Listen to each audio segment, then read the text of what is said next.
Merry Christmas, Matt. Merry Christmas. That's who we go. We decked out. Get the big man himself. Got a little gingerbread house. It also fits. It also has a nice compartment. You can put your drinks in. We're decked out, ready to roll. Drinks here, put some chocolate chip cookies in there. That's true. You can put some cookies in there. Put some goodies. Put some treats. There you go. Yeah, load it up. That's what it is for. Oh man, well we're getting close. We're getting close to the 25th. I don't even know what day is it. Today's the 17th. How many days is it? It's Thursday. Next Thursday. That's right. We're getting December 25th. So tonight's episode, we're going. This is the Christmas special. They're like, you know how all shows have like the Christmas special. That's what this is. We're coming right out the gate. We're only a couple episodes in, and we're throwing a Christmas episode out. So that's how you know we're treading water. We're gonna do a Christmas episode. So like you have the Star Wars holiday special with the messed up Wookiees and stuff like that. Now we're doing one. So we're ready. There you go. The cryptid special. The decrypted Christmas spectacular. That's what we should call it. There you go. That's it. So Christmas. What is it? What are we doing? Why are we here? What are we doing? Why are we celebrating this? So if you're like us, it's like you have. Obviously, we come from a Christian background, so it's like we obviously think of Christmas as the birth of Christ. And a lot of schmarmy people will say, "Well, isn't Christmas just borrowed from the pagans? Didn't you Christians steal it all? Isn't you guys just make it up? You stole it from the Vikings." It's like, did we? Is this all just a bunch of crap and we just stole it? I don't know. Let's find out. But so first things first, why is Christmas on December 25th? Matt, do you know? Do you know this? I don't know this. Well, some people say that it's because of this festival called Sol Invictus that a lot of ancient civilizations like ancient Greece and Rome celebrated, because it was Sol Invictus is obviously like the eternal sun. So it's like the sun god. So that was like this celebration that they did. That was in December, kind of like around that winter area. So a lot of people say, well, the Catholic Church just took it from them and just made it into Christmas. But that's not true. The Sol Invictus did happen around December, but the dating and stuff like that doesn't come until way later. So that idea that Christianity stole from Sol Invictus it's wrong. It's wrong. The December 25th comes from the idea. So in ancient, like in biblical, the biblical times, what they thought was if somebody was really holy, the day that they died was also the day that they were conceived. So that's the idea. So it was traditionally believed that Jesus died on March 25th. So that in that time, that meant that his conception date was also March 25th. So nine months after March 25th would be December 25th. So that's where December 25th comes from. It's not something that we didn't steal it. That was that's a lot of church fathers kind of put forth this idea. So like Tertullian, in a lot of his writings, he talked about this.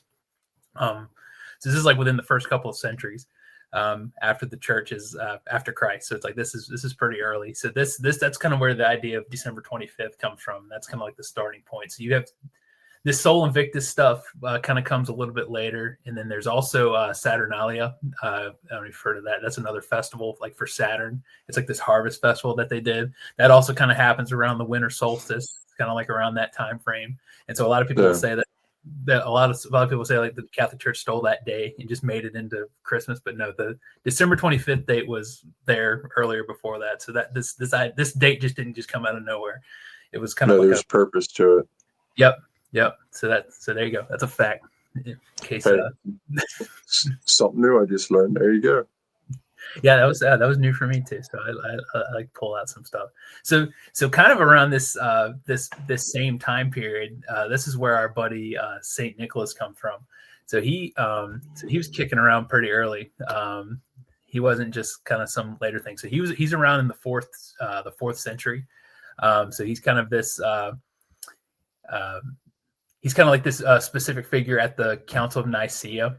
This is kind of like when he's kicking around. So obviously in the Council of Nicaea is something that Constantine he formed. So you know him. He's a Roman. Or no, not Roman. He's an emperor in the Roman Empire. And so what he does is when he's obviously not, he starts out his life as a pagan. So he's born in 2072 AD. He's in kind of like this pluralistic Roman world. So he's following this Sol Invictus stuff. So that's where a lot of this comes from, is that, oh, it was Constantine's idea to kind of do all this. But it's like, no, that's so when he was, yeah, some people think that Constantine was the inventor of Christianity. yeah, they'll say like he's the one that put the Bible together. They'll say that he did stuff. So no, this is it's wrong. Yeah, that's wrong. Debunked. It's wrong. So yeah, so the things about Nicaea is Constantine did not invent Jesus being God. Constantine did not put the Bible together, and Constantine didn't decide what like Christian doctrine was. That wasn't this had nothing to do with him. So so the church already existed when Constantine comes into power. So it wasn't like this was just something that he put together. So like I said, Constantine was born in 272 AD, but and he's a pagan up through this. And so then in 312 AD, he's at the Battle of the Milvian Bridge. He's fighting against Maxentius's army. And so what happens is he has a vision in this battle, and he has a vision of Christ.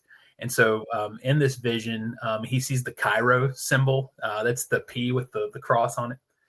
So it's the two Greek letters for Christ. So that's what that symbol means if you ever see it. So in this vision, it told him that if he put that Cairo symbol on all his shields, that he would win the battle. And that's what he does. And he ends up winning the battle. So that was kind of like his conversion to Christianity, was he had this vision of Christ to tell him to put the symbol on the shield, and then he wins the battle. And then he converts to Christianity after this. So then once he converts, he starts like returning all the confiscated church property and stuff that the Roman Empire had taken up to this point. He does all that stuff. So he kind of starts being more, so like that's another thing too, is that a lot of people will say that Constantine made Christianity the national religion. That's not true. He just gave freedom. Yeah, he just didn't outlaw it anymore. So he allowed it. He allowed it to be practiced again. So like I said, he legalized it, and then he ended like the state persecution of Christianity. That was another thing. That was another big thing too. So around this time frame, so that you have what's called the Arian controversy that's going on around this time. So within the church, you have this split between groups that say Jesus is God and groups that say Jesus is a created being, led by this guy Arius. So this is kind of like an internal thing. So there's like, this wasn't just like a small group of the church that thought Jesus was created. This was like it was like a lot of people, like almost majority of the church had this crazy idea. So it's like you had like a lot of people that were teaching this. So Constantine calls the Council of Nicaea and pretty much asks all these bishops to get together. He's like, hey, you guys need to figure out your stuff, and you guys need to get like on the same page with each other. So he organizes this council, and all these bishops come together to kind of discuss the divinity of Christ and kind of essential Christian doctrine. And so Constantine wasn't like the head of this. He just called the council and said, hey, you guys need to figure this out. And the council just kind of went from there. It wasn't like something that he was facing. So that's the thing too, is that a lot of people say that the Bible was decided at Nicaea. Yeah. The main point of the council was to discuss Jesus' divinity. So yeah, they use it a lot with like the Dead Sea Scrolls and all that. Yeah. So this is what's going on. This is kind of the scene. So Saint Nicholas is supposedly at Nicaea. There's some people that say he was, or some people that say he wasn't. That's kind of like a thing that people will like argue back and forth about. So this is so a little bit of history on our boy Saint Nicholas. What was he doing? I'll tell you. Get my notes here.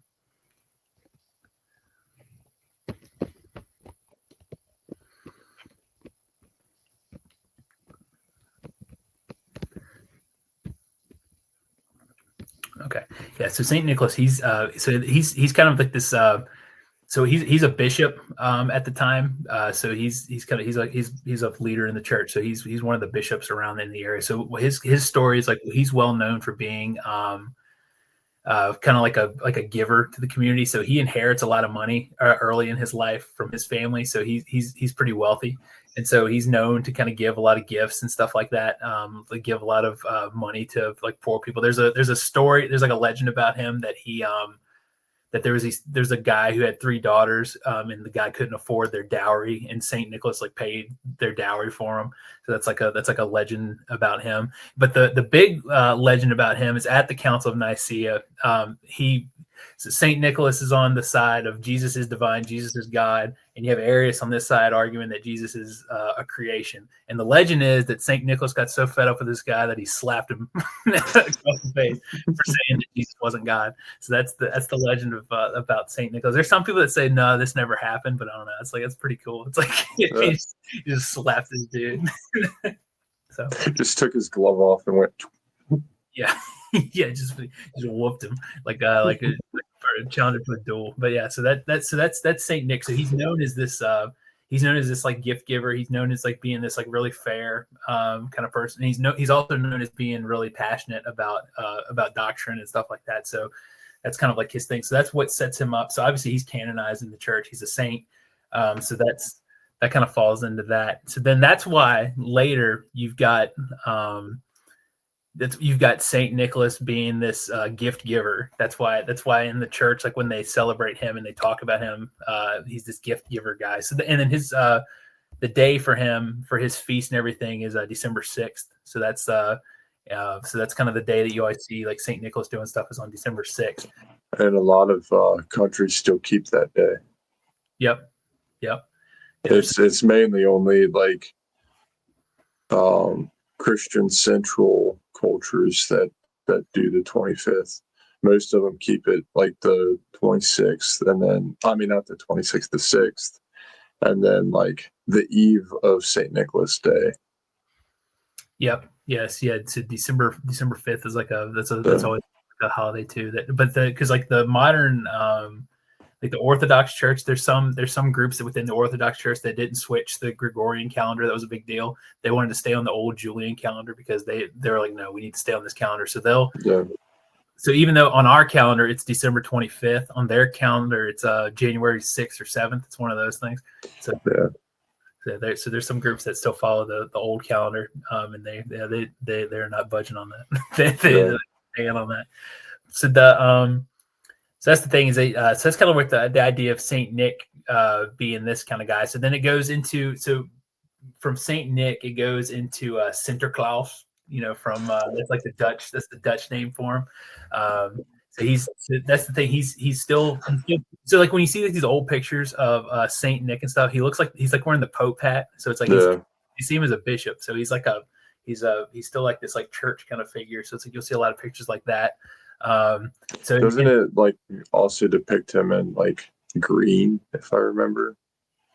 Yeah, you'll see like a lot of gold white stuff, kind of wearing green stuff like that. And he's like I said, he's still kind of like he's still like heavily like a church figure. He's not really seen as like this like anything other than that. Like even when it's just when he's called Sinterklaas in Dutch, he's going across rooftops and he's delivering presents. That kind of thing starts coming into it. And then obviously when Dutch and like Europeans immigrate to America, they kind of bring that same legend with them. And then in the 1800s, Washington Irving, the guy that wrote Sleepy Hollow, he depicts the same Saint Nicholas as this is where Santa starts getting that jolly kind of like demeanor. He starts becoming kind of like less Christian and more just kind of like a happy-go-lucky guy that likes to give presents and stuff like that. And then in 1823, that's when The Night Before Christmas comes out, and then that's where you start getting like, oh, the guy with the reindeer, him coming down the chimney, doing that stuff like that. He delivers presents on Christmas Eve instead of December 6th. That starts popularizing that, and then kind of later on in the 1800s, this guy Thomas Nast, he's a political cartoonist, and he draws a political cartoon of Santa, and that's where he's that's white beard, the workshop, the red suit, that stuff starts coming in, and then our boys at Coca-Cola get a hold of him. There you go. Yeah, and then that's the thing too. Is some people say that Coca-Cola invented Santa Claus. That's not true. They didn't invent it. Yeah, they just took him, and then this is the guy, the Coca-Cola. The popularized image is what got adopted when Coke made the media ad. Yeah, so this is the guy, bright red Santa cheeks, and then the like laughing and stuff. This is the guy. This is so it's all Coca-Cola. Coca-Cola did it. Because if I remember correctly, the red was already a thing, but they went more heavy with it because it was easier to, I guess, do red and white since it was already established. Yeah, because the red stuff comes in kind of like that political cartoon I was talking about. That's where the red kind of comes in, and then the night before Christmas, I think he's kind of got like that red suit, but then it's like neon red when Coca-Cola gets hold of him. Yeah, rosy red cheeks and all that. But so we talk about Santa Claus. It's like he's go back to old like Saint Nicholas running around Europe giving kids presents. It's like you have this good guy. You need Santa Claus. You need to have a good guy that helps gives nice presents. But what about the bad kids? What do they get? Other than coal. Right, because coal's not enough. You can't just give them. It's not. You need. Hey, that's fuel for fire. That's a gift. Right. Yeah. In that time, you need coal. Coal is your life. It's like you go in the mine and you work all day to try to get that stuff. Of course, you want the coal, but no, you need to be punished. And what better person to do that than our boy Krampus? So this is Santa's. This is what because it's like how would you describe him? Because it's like he's technically helping Santa, but it's like but he's not though. He's like he's kind of like Santa's little helper. Yeah, it's like he's it's like so you got the mob. You had all the do it guys who did all the dirty work. That's Krampus. Krampus is getting his hands dirty while Santa Claus just passes around toys. Yeah, you gotta have the foil to Santa. You gotta have the yin to the yang is the thing. It's like it's a very medieval way of looking at things. It's like this is a very Catholic way of looking at things because the Catholic way. It is the Catholic system is very yin and yang. It's like if you commit a mortal sin, you have to do your penance. You have to go to confession. Mm-hmm. You don't do all this stuff, then you're going to be. Yeah, that's if you're stuck with a mortal sin, it's like that's it for you. You're cut off. Yeah. You gotta do your penance and stuff. But it's a very medieval way of looking at things. It's like the medieval like theology is very judicial. It's like it's very so it's like it's kind of a product of its time. So it's like you have so what does Krampus do? It's like you kind of have so Saint Nicholas is the good guy. He gives all the presents and stuff, but you need a guy to accompany him. You need a guy to whip the kids into shape when they're not listening to you. No pun intended. Yeah. So he's so if people have seen Krampus, he's like a humanoid goat kind of guy. He's got a lot of horns. He's got a lot of he looks like a man. It's very reminiscent of like the centaurs and the satyrs and stuff like that. He kind of comes from because you find him in like the Alp regions of Austria and Italy. So it's like you have kind of like that Greek influence kind of in there too. Just kind of like what this guy is, and he's very mischievous and very he's just there to get you. You see some people will give him like a crazy long tongue, like pictures like of Kiss. Yeah, like Gene Simmons tongue. Yeah, and then he's got like sometimes you see him carrying chains or bells. So bell around his neck and then chains around his hip. Yep. He's got his rod. He carries around with him, and then sometimes he's got a sack. Around his back. Just throw them kids in there. So this is his. So like a lot of some of the stuff that I've read, and you can kind of chime in on some of this stuff too. Is like in those kind of cultures, it's like you'll have Saint Nick. It's like he'll go around because like I was talking about before, you have December 6th, which is Saint Nick's Day, and then December 5th I've seen that's Krampusnacht. That's Krampus. So there's two Krampus events. I guess there's I can't pronounce it because I'm white, but so are they. I guess, but I'm not that white. But the Krampusnacht or whatever is where he goes out and punishes the kids or whatever. But then there was the adult celebration of Krampus, which I I forgot what it Krampus Schnott or something, but like they would go and like adult men would get drunk, dress up like Krampus, and go race. And like that was the big thing. But then like even with I guess December 5th, they like fathers would dress up like Krampus to scare their kids into submission, I guess you would say. Go out to neighbors' houses and do the same thing and try to get all the kids terrified, so they're, I guess they're ready for Saint Nick when he comes tomorrow. But yeah, they'd run around and ring the bell. They'd have cowbells around their necks, and they'd run around, make sure the kids hear them running through the street. And sounds like a good time. That's the type of stuff we're missing. We need the we need to get some of that back into our lives. We need some just think about all the spoiled Americans that could use some Krampus Schnott. Well, it's like the stuff that like I've read too about kind of like what happens is like you have Saint Nick. Saint Nick comes through, and he kind of goes door to door, and he'll question. He'll like get the kids to come outside. He'll say like, okay, he's like, hey, you guys, let me hear you guys recite your prayers. Let me hear you guys quote these verses for me. Yeah. Or like, have you been keeping up with your penance that the priest gave you?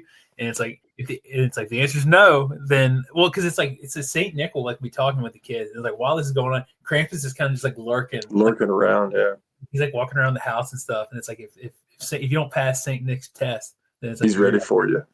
Yeah, he's coming for you. He's gonna whip you. He's gonna and like So do you know who Topher is? Bible quiz guy. Topher. I don't think I know. I think I know him. So I guess you could call him a social media influencer or whatever. He goes around quizzing people with the Bible.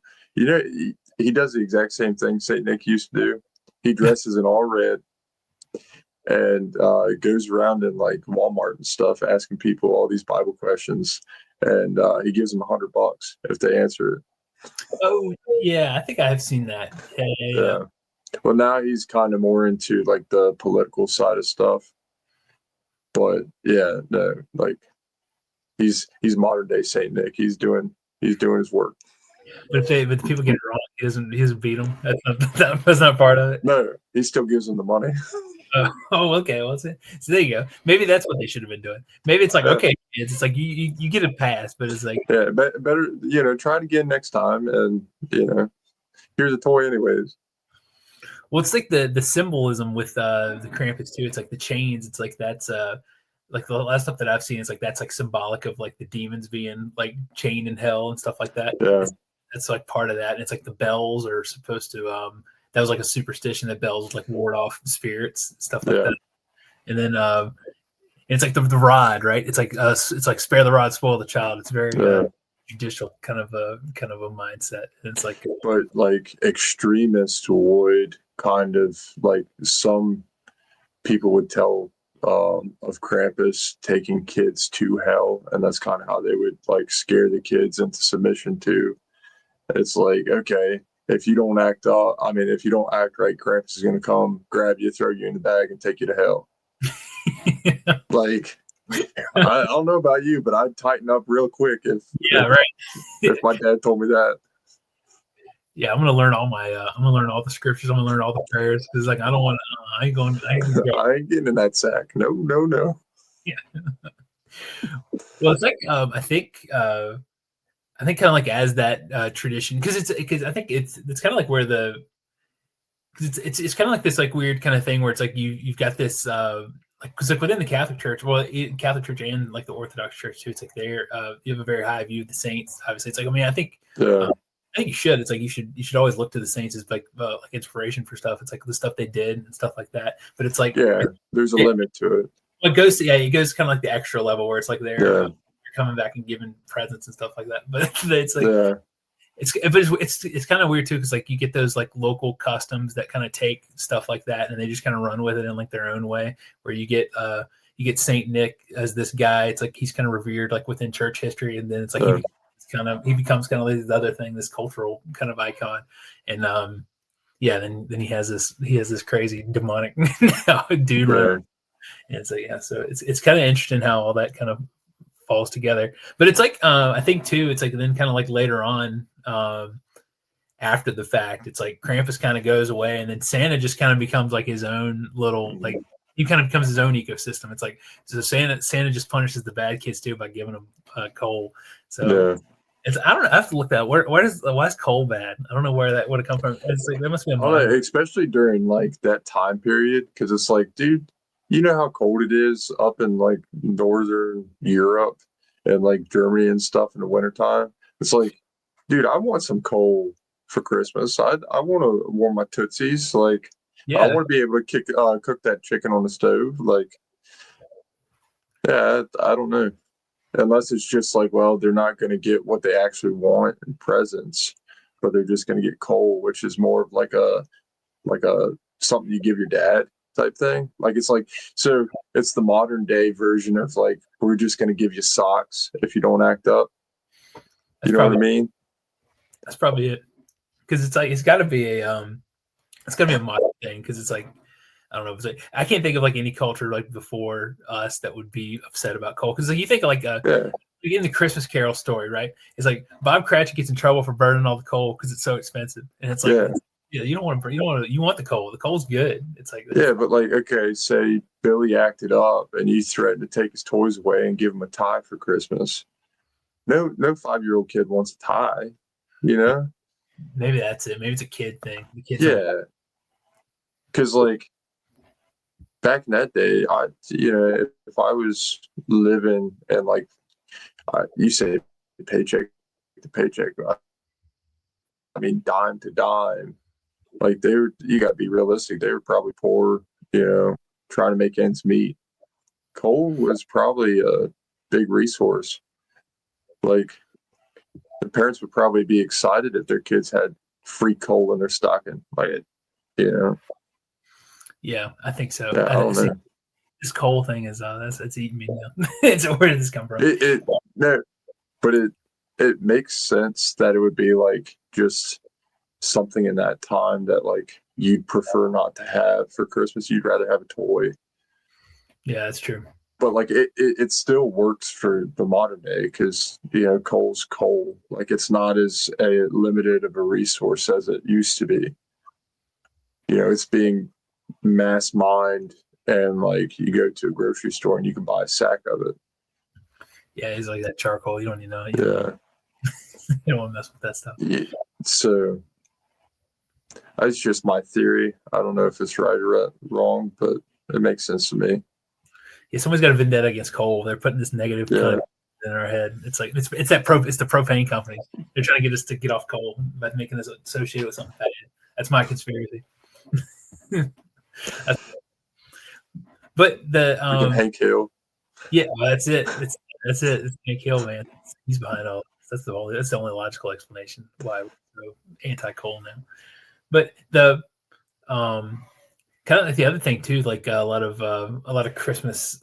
So like on the flip side of it, right? You've got the pagan stuff that people like to say like, oh hey, you've got like hey, we stole a lot of stuff from the pagans. So some stuff the church did incorporate from pagans. So it's like a lot of the stuff like from Yule that a lot of the Nordic celebrations did. The church did kind of integrate some of those customs into like what we do. One of the ones like obviously like the Yule log became like a Christmas, like the Christmas log. That's like the thing you see now. So it's like so stuff like that. There is some like gift giving pieces of Yule, but it's like I mean it's kind of crazy to say that we stole it from the Norse people because it's like a gift giving. That's very specific. It's very broad. It's like anybody could be doing that. Yeah. So it's so there was some kind of like things like the 12 days of Christmas. That's kind of a Yule thing. Yule did do like a 12-day celebration, stuff like that. But a lot of the other stuff that people say we took from it, like Christmas trees and stuff like that. That's there's some stuff before Yule that you could point to for like the Christmas tree thing because the Catholic Church would would do these paradise plays around kind of this time, where they would because a lot of people were illiterate, so the way to show them biblical stuff was to do like plays, so they could kind of like visualize it and see. You couldn't show them a movie, so you had to put on a play, and so they That did makes sense. so they would do this play called like the Paradise Play, where they would show like the garden, and so like you'd have the tree of knowledge. So they would have this fir tree that would symbolize like everlasting life and stuff like that. They would decorate it to be the tree in the garden with the forbidden fruit. So in the play, Was that Micah? yeah. They put the pine cones on it, and then they took that. Yeah, you ate the pine cone. And Took a big old chunk out of that pine cone. Yeah. But see, then you would have the tree. It would be the bad. You don't want to eat that tree, but they would decorate it, and then after the play was over, they would redecorate the tree as the tree of life. They would put the fruit on it and stuff like that. And so that symbol became kind of like well known like among Christians at the time, and they would start incorporating similar trees like in their homes to kind of remember the tree of life that was going to be coming in like the future life. Yeah. So that kind of thing. And there was a bishop, there was a saint, Saint Boniface. He was in the 600 AD, and there's a legend about him. He was like an Anglo-Saxon missionary, so he was kind of around there, like in the Germanic area, in the 600 to 700s. So there was in this story, he encounters this group of pagans, and they're worshiping oak trees, and they're like worshiping and like they're dedicating them to Thor. And so he's like, hey, you guys should be doing this. And so he cuts down the tree, and he says like, hey, this tree that you guys have dedicated to Thor, it has no power. Watch me cut it down. So he cuts it down. He says, look what I did. And so he says like, look, Thor has no power over this tree. I was able to cut it down. So you guys, you need to convert. You need to start worshiping the real God. Stop worshiping these crazy tree gods or whatever. And so this idea that he kind of rededicates the tree to God, that symbolism kind of takes off. So people start decorating trees to kind of say like, hey, God triumphs over like nature and stuff like that. And like I said, that fir tree, it's evergreen, so it symbolizes life. So this kind of imagery is like there through church history too. So it's not like something we just took from the Norse people. It's like this was something that was already kind of within the church as like a symbol already that we kind of still incorporate today. Because that's the idea of the ornaments and stuff like that. It's supposed to be. It originally was like fruits and stuff like that to kind of symbolize the tree of life, how like evergreen life, stuff like that. That's kind of where that comes from. So, but they wanted something to last. Yeah. So it's like you have to have a kind of like this ongoing thing where it's like you got trees. So then they probably turned like what was actually probably like fruits and stuff like that ended up spoiling, turned it into ceramic ornaments, and then slowly but surely turned into what it is. Yeah. So it's that's the way a lot of these things go. It just kind of develops over time. But it's like I think that's the main thing I was pointing out is like it's not it's something that it's within church history that kind of develops. It's not like this thing where we saw some guys and we saw some like Vikings doing it, so we just started doing it. Oh, that looks cool. Let me do it. Yeah. So like, a lot of stuff like that. So I think too, it's like that just kind of shows like where like a lot of the stuff we do now kind of comes from, how we're just kind of. And it's like I think too, it's like it's kind of taboo among some people, like within the church, like within Christianity, like we shouldn't be doing this stuff because it's like pagan influence. Because you'll cite this, they'll cite that verse in Jeremiah where it says not to, it says like cursed is like the guy who cuts down a tree and like does this stuff and like decorates it and stuff like that. But the context of it and like what it says that the guy is doing in that verse is that he's cutting down a tree and then he's carving it into an idol. It's like that's what he's doing. He's not cutting a tree down and he's decorating the tree in his house. It's like that's and with that it should be like a personal thing to where if you let yourself get too enveloped with what you're doing, that you're distracted of what the purpose is or what, you're trying to make it stand for. Like if you're more into like the whole like earthly realm of Christmas and get caught up in all that stuff and kind of stray away from everything, that's when it becomes wrong. Not necessarily like what you're doing, but the reasons you're doing it and Yeah. like what you're kind of giving off to everybody else, like what the example is that you're setting for your neighbor. Yeah. Well, because it's like because like the early church, like the very early church, like right after Christ, it's like you have the church feast, and it's like because a lot of and they're doing it's like you'll see the early church do feasts to kind of commemorate the nativity and like Christ's life. So it's like a lot of this kind of happens like in January, kind of right off the bat, not in December. Like it kind of happens around the time we celebrate Epiphany now. So it's like kind of like the first week of January where we celebrate Epiphany, like where the wise men come to see everything. So the early church kind of celebrates the nativity, Christ's life, the wise men, and all. They kind of celebrate all that in like one feast. So it's like the early church like does a lot of these feasts and stuff like that to kind of commemorate this. So it's like a lot of times people will say like, oh, hey, they stole the feast from Saturnalia, they stole the feast from Solemn. You know, it's like the early church and even like the Old Testament Jews would do feasts to commemorate things. It's like because the early church was very was trying to spread this message against like the ongoing idea of Gnosticism that was going on in that time. So it's like not the Gnostics were saying like everything that's not spiritual is bad. It's like matter's bad, the body is bad. The only things that's worth chasing is like this like spiritual, like cerebral kind of thing. It's like you have to have you don't have this hidden knowledge or whatever. You're not with it. You don't know what's going on. And it's like the early church was like, no, we have to do these feasts. We have to do this stuff to remind everybody that it's like, well, no, matter and like everything that's around us is important. It's like that. God created all this, so it's like it's not like God wouldn't create all this and then say, well, this for is all no reason. Right. It's like when God creates everything, he says it's good. So it's like the whole point of like the incarnation, where Christ becomes a man. It's like that's God assuming matter. God's assuming humanity. So it's like that's what the whole point of like these early feasts was, is to remind us of that. It's like, yeah, this is all good. It's like it's not. There's a purpose to this. Yep. When I think kind of what I'm getting at is like the kind of like that modern especially like the more like evangelical churches, the more like American churches have this.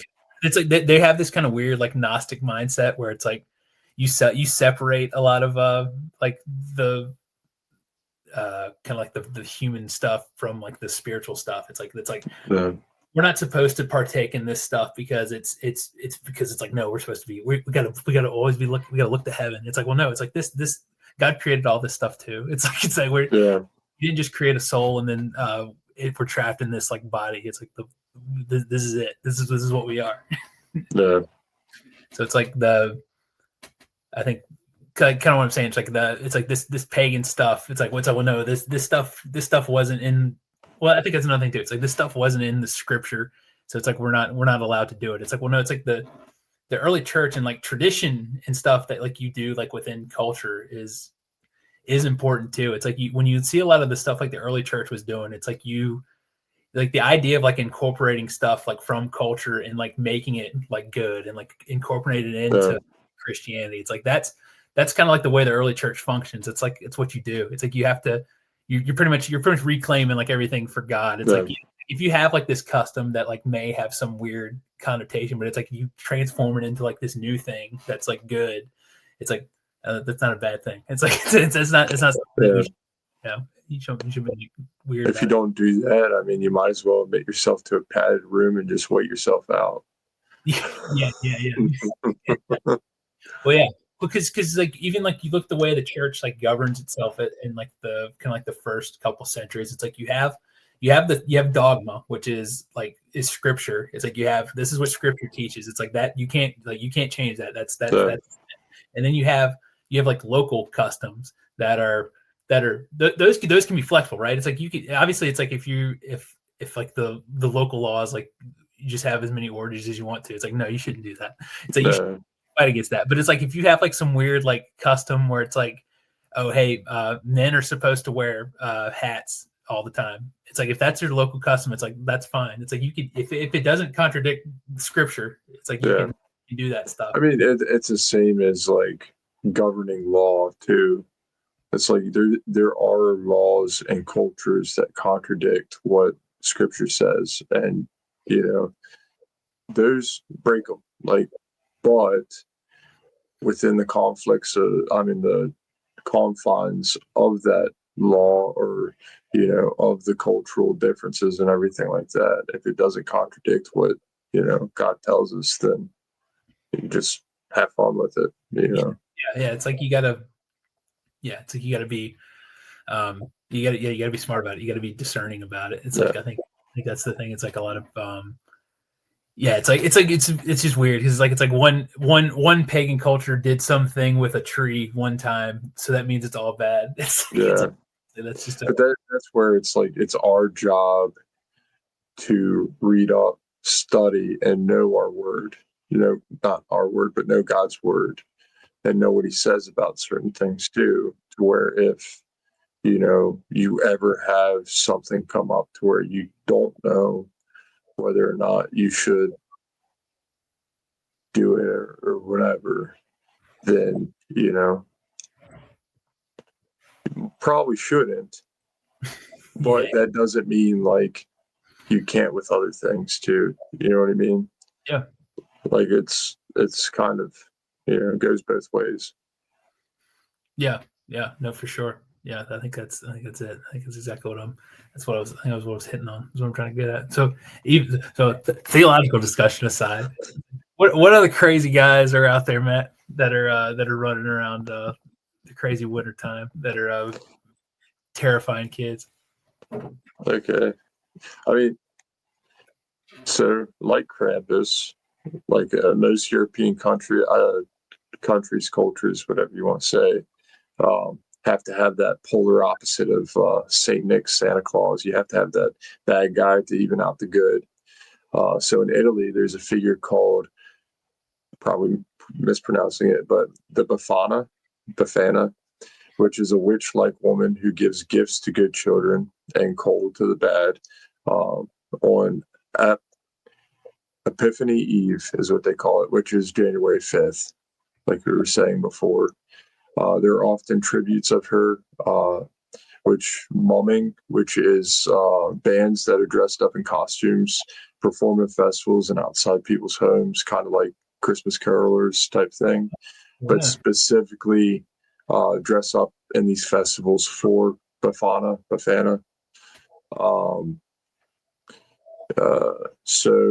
And there's also dolls made of her and effigies burnt for her, usually perceived as a hag, riding a broomstick, wearing a black shawl, and covered in soot because she uses the chimney to get in people's houses.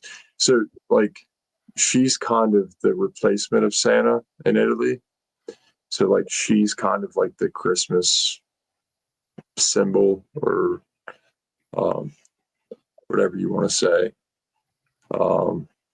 Which in Germany. So see, she's kind of like the so she does both. She gives up presents to the good people and she punishes the bad kids. So she's like yeah. So like she's kind of like, I guess, a weird Santa, a witchy Santa. Yeah. I mean, because she does the exact same thing. She gives coal to the naughty kids and gifts to the good kids, and then goes in people's chimneys just like Santa. So you said something that made me think of something. You said the people that are singing, they're mumming. Is that what you said? Yeah, mummings. MUMMINGS. There's something called the mummers. What is that? I'm looking Google it. I've heard this. It may be a name for the performers. I don't know. Yeah, as I've heard that name before. Like, and they have them for different culture, like different festivals and stuff. Like they have these crazy costumes. Yeah, that's what it is. They're like Yeah, they're like the people that do folk plays. They wear masks and stuff. Yeah. That's what it is. I So, heard that you see, name. it reminds me of like when they do like that crazy parade in Philadelphia with the bedazzled costumes and those big hats. That's what it is. That's what I'm thinking of because it's called the Mummers Parade. That's where Yeah, that's yeah. where. It's the same thing, but like different cultures have like different versions of it, I guess you would say. Yeah, it's almost like that was it Carnival or something that's in like Yeah, yeah. But I guess they celebrate her and these mummings or whatever. yeah. So like kind of like a Christmas festival type thing, but they have like people dressed up as her with like paper mache masks and uh, homemade costumes and stuff. what was her name again? I'm gonna I'll give a Bafana. Buffon. No, not Buffalo Wild Wings. So it's Befana. Oh, here we go. Oh, okay. This is just all right. This is just like it's just It's just a witch. It's a witch. She's a witch. I get you. All right. This is just a Yeah, witch. Imagine a witch, audience. This is what. yeah. She got like a crooked nose. Um, ugly. Yeah, the old witch. So she's not all bad. So she gives good kids candies. No. She's not. I kind of misspoke. So she's not like the equivalent of what Krampus is in Austria. She's just their version of Santa, or like what we think of like modern day Santa Claus. Gifts to the good and cold to the bad. Yeah, yeah. She's And this is Italy. They celebrate her in Italy. she's holding out Um, in Italy. and then so for Germany and some neighboring countries, including they also celebrate this. The Pennsylvania Dutch also celebrate this, which is where I'm at. Um, we have a lot of Pennsylvania Dutch around here. But his name is Belsnickel. Let's look. I'm gonna check him out. So you're going to have different images because so he's depicted as a crotchety uh, gift bringer from Germany. Um, he was known as a companion of Saint Nicholas. He's dressed in ragged clothes, carrying a switch and a bag of treats. He's often depicted as being the one to dish out punishment to the naughty by switching them, while Saint Nicholas would give gifts to the good kids. Sometimes Belsnickel blackens his face or wears a mask to make himself look more scary to the kids. And the crazy thing is, so with Belsnickel, kind of like what they did with Krampus, is like the community would kind of dictate someone to dress up like Belsnickel, whether it was a woman or a man. It just depended. But they usually picked an honest person to do it. That way they could dish out punishment without any like bias, I guess you would say. Yeah. So then they would go to all of the naughty kids in the neighborhood, and they would usually know, like, because the parents would tell them, usually know what the kids were up to. So Belsnickel would relay what they did and confront them about it, and then usually dish out punishment based off of what they did. But on top of that, like, and usually it was a switch. Usually they got spanked with a birch branch. But not only that, they could also pay for their transgressions by reciting a Bible verse. So yeah, so there's a lot of like guilt tripping, and I think this is still practiced today. I don't know if they still dress up and try to trick their kids in believing that Belsnickel's spanking them, but it's still a tradition today. If you throw my screen up, I got a shot of Belschnickel for the crowd. You guys can see what this. There he is. Yeah. Yeah. Yeah. Got a whip in a bag. And the bag would usually contain treats that he would give. He would either give them to the good kids that weren't punished, or after the punishment was dished out, or after they recited their Bible verse. So he'd usually have candy and then a switch. Yeah, I can imagine being a kid and that dude comes in your house and he knows everything you did. He's like, Yeah. I understand you were back talking to your dad on the 21st of January. And you're like, no, I'm sorry, Belschnickel. Yeah, like, and they purposely gave him like the broadest like description to where anybody could just dress up like him, and the kid's like, oh, it's Belschnickel. Like, like some old lady could dress up like him, and it's like, oh, yep, that's him. But the idea, you got to get a trustworthy guy that's not going to take it to, like, it's not going to let the power get to his head. It's going to dish out even punishment. I'm just picturing them having like a little council meeting and like voting on who they're gonna appoint as Belschnickel for the year. Yeah, it's like, all right, it's like I know Dan's been Belschnickel the past 2 years. We need to give him a break this year. We got to switch it up. But here's the thing. Here's the problem. Like, so Dan may be like 6'2", and like the next candidate's like Ron or something, and he's 5'10". Right. Like, you got to be careful with that. Yeah, you got to make sure that you got to be consistent with your Belschnickel impersonators, because it's like the kids. It's like 1 year it's an old scrawny woman, and then it's a 300-pound man just dishing out whoopings. Well, it's like Belschnickel's not like he's not like a demon. He's just is he just an old man? Is that what you said? Yeah, he's just a crotchety man. Okay. And he's just dishing out whoopings. Yeah, so he's not like the devil or anything. He's just an old man. Yeah, and he's St. Nicholas's companion. So he's going out with Santa Claus. Like, he's going out while Santa's busy giving gifts to the good kids. He's out dishing whoopings. Yeah. yeah. He's just Santa's he's just Santa's right-hand man. He's just out there. Which I believe the Germans also celebrate this either December 5th or January 5th. I think it's December 5th. Okay. Yeah, I guess that makes sense. That's the Krampus day. So you gotta have which with Krampus was originally Austrian, so he was established in Austria, and then some German cultures adopted him. Like, I guess some got Belschnickel and some got Krampus, just depending on where you're living. Yeah, I don't know. It's like I don't know what the pros and cons of that. It's like it sounds like it's pretty bad no matter which one you get.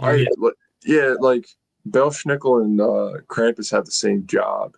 Just Krampus is scarier. Like, that's the only thing.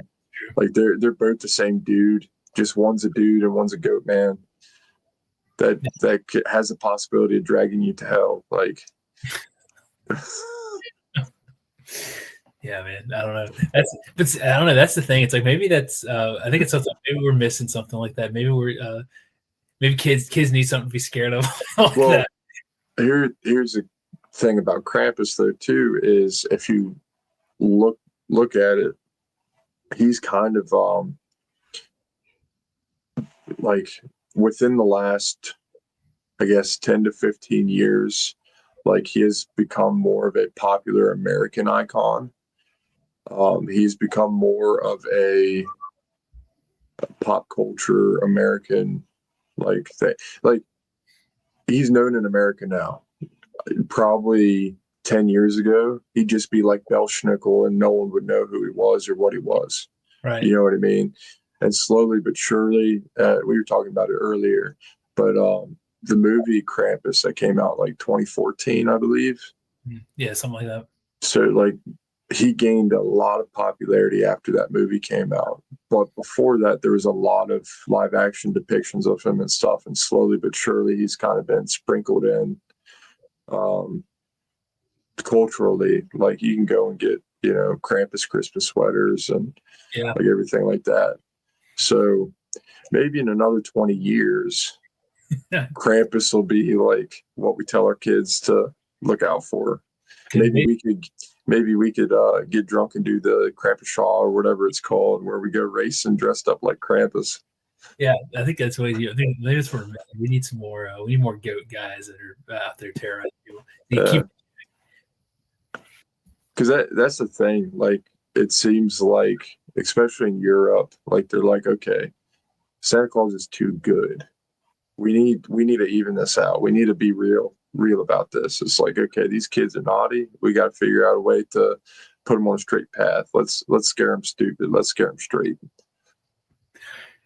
Well, I've always had because the Krampus movie. It's like I've always had this idea of a Hallmark movie where it's like you know what I mean, like cheesy. Krampus falls in love. Yeah, I have an idea for this movie called I'm going to call it "I'll Be Home for Krampus." There you go.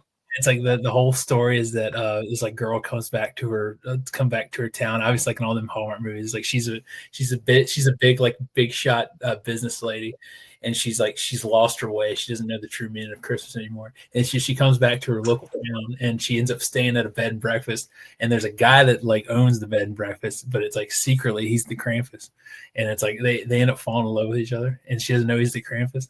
So I'm thinking, and she finds out by shaking the wrong snow globe. Yeah, yeah. So I got to figure out the ending, but I think that could be a Hallmark movie. I mean, they literally, I think it was 1 or 2 years ago, they made a Hallmark movie about like a handsome snowman coming to life and falling in love with a lady. So I think you could do it. I think so. I need as long as it was like Hallmark dark and like that's it. But you can't go too far with it. It's gonna be it's Hallmark level. It's gonna be very cheesy. It'll be very it's gonna have a positive message in it. Like it's gonna be straightforward Hallmark. It's just the only twist is that Krampus is gonna be the guy. So if anybody watches it, it's the guy's gonna be Krampus. Well, the title says "I'll be home for Krampus," so it's like hey, everybody knows what it's about from the beginning. Yeah. We're along for the ride. Or maybe you could do some twist where it's like you don't know who Krampus is, and it's like maybe something like that. Well, I mean, you could probably do that, and you can like, because Krampus has a couple different like versions of the narrative. Like some of it's like he just spanks kids, some of it's he's dragging kids to hell, and then some it's like all the naughty kids he's just trapping in snow globes and keeping in his collection. Or there could be a scene where like they're out like in him and the like she doesn't know it's like you don't know he's the Krampus yet, and it's like they're like out at like a coffee shop or something, and like while they're talking it's like she's like explaining like something to him, and like he keeps like looking away, and like she's like wondering like what he's looking at, and then there's like behind her there's like a kid misbehaving, and he's like resisting the urge to like go over there and like beat the crap out of him. He's like yeah That or he's trapping all of like the her ex-boyfriends in snow globes. Oh, like all the competition in snow globes. That way he's got like he's first in line. Yeah. That could be the angle where he's not the good guy. It's like he could be the bad guy. It's like he's not trying to. So we don't care about him finding out. She doesn't find out until she almost marries him, and then like come to find out like one of the snow globes breaks and like. It's Billy Bob, and he's been missing for 2 weeks, and yeah. Like one of the kids behaving like the kid bringing the ring, drops it, and he can't take it anymore. He snaps his finger. His finger. The kid disappears. Where'd he go? And he just holds out a snow globe, and the kid's like just clawing out the glass. Yeah. See, I think we're onto it. This is gonna be. We're cooking. See, any of you watching, you steal this idea. I'm gonna send what's that guy named Bel Schnickel after you. Yeah, we'll get Bel Schnickel after you. Which the final one that I have is kind of like the wildest in my opinion. Like at least if I was a kid listening about this, it would scare me the most. Which her name's Gryla or whatever you want to say. And she's like this giant ogress witch lady from Iceland. Look her up. She's crazy looking. I typed in gorilla, and a bunch of gorilla pictures came up. And don't look at the one from the Red One movie. That's not spooky enough. Oh, here's one of her stabbing a kid. See if you can find the one with her in her giant pot. Because like her thing is she eats mischievous kids and cooks them in a pot. Let's find the kid. And then she has a giant pet cat called the Yule cat, who eats people, not just children, eats people who have yet to receive new clothes before Christmas Eve. You get 8 if you ain't getting a new pair of boxers before Christmas.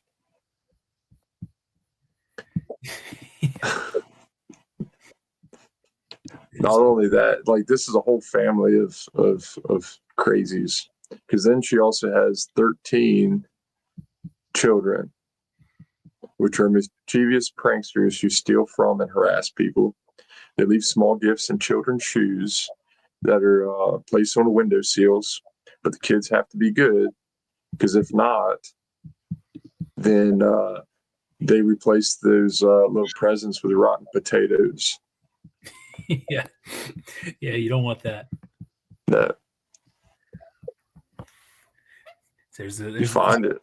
There's a PG picture. There's some crazy ones on there. Yeah, she's wild. This is this Icelandic lady. Yeah, that's the you don't want to visit. There's a picture of her with a kid like stabbing him. It's like what? No, this is like her whole thing is pretty dark.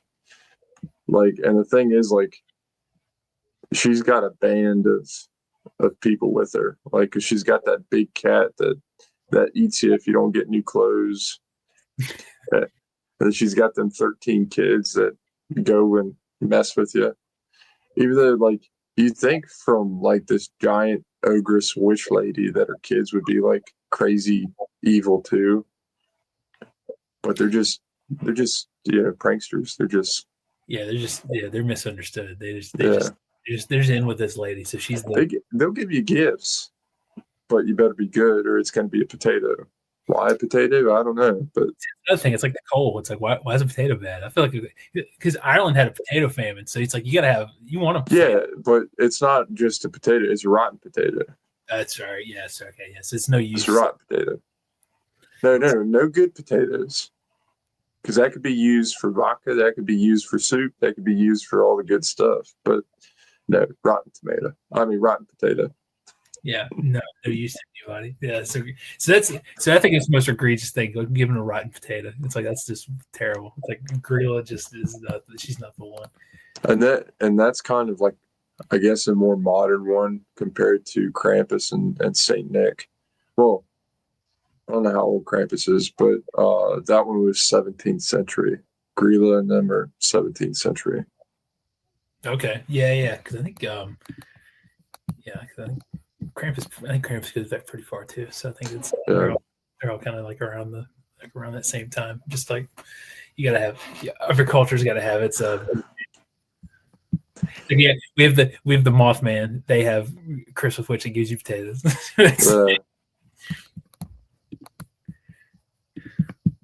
Well, that's our history of Christmas all in one night. We went all the way from church history all the way to what was that guy's name? Belschnickel to Gorilla the Christmas Witch. We hit on it all. It's like Coca-Cola's involved. We're all in on this. It's like Christmas goes deep. It's like it's not what you thought. It's like we got it's a conspiracy, man.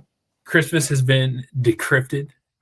So everybody this holiday season, you guys have the real scoop. You guys can impress your friends, impress your family. You can tell them all the big secrets that we just revealed to you. So I hope it was useful. I hope you guys have a Merry Christmas. Have a Happy New Year. I think we'll see y'all in the new year at this point. Unless Belschnickel unless he gets you.